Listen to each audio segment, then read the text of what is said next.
श्री नारायण भगवान ने सोचा मैं रुद्र को प्रसन्न करने के लिए कुछ समर्पित करूं, कुछ और समझ में नहीं आया। तब अपनी तपस्या से सृजित जल महादेव को समर्पित किया। इस जल को नारायण का पुण्य कहा गया और इस पुण्य को ब्रह्मांड में कांवर के नाम से जाना गया, जो नारायण भगवान ने सबसे पहले महादेव को चढ़ाई थी।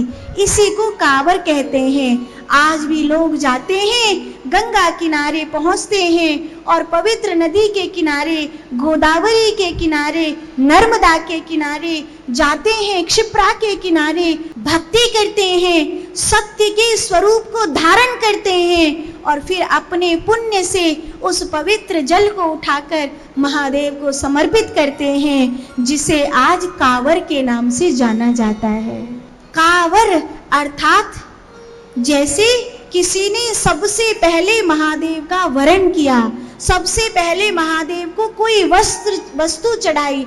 जब तक कुछ भी नहीं चढ़ाया गया, तब जो चढ़ाया गया उसे कांवर कहते हैं, इसलिए उसका नाम कांवर कहा जाता है। लेकिन आजकल तो ये डीजे वाला सिस्टम हो गया है, शक्ति प्रदर्शन वाला सिस्टम हो गया है। बहुत से कांवरियाओं के चेहरे को देखती हूँ, भक्ति नहीं दिखाई देती, कहीं भाव नहीं दिखाई देता। और जब तुम्हारे चेहरे पर भक्ति नहीं, तुम्हारे जीवन में वो भाव नहीं, सत्य का वो पुण्य नहीं, तो तुम चाहे कितने लीटर जल भर करके ले जाओ, क्या फर्क पड़ता है।